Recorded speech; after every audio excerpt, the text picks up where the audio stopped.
100% perfection. I couldn't live with anything lower. Er hat als Kind schon gewusst, was er wollte.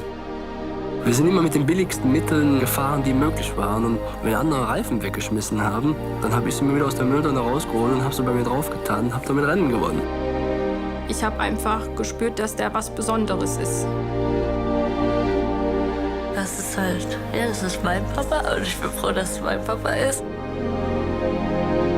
Jedes Mal, wenn ich ihn anschaue, dass ich mir sage, ja, so will ich auch werden.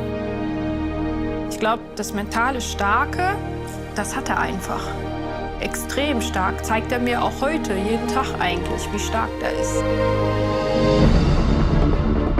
He wanted to do something that, hadn't been done by Prost, hadn't been done by Senna, hadn't been done by any of the drivers in recent history. Es war keiner dabei wie er.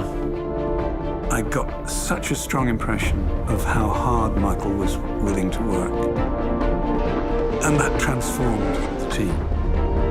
And what Schumacher achieved was absolutely incredible. You're looking good. It's looking good. It's looking fantastic, Michael.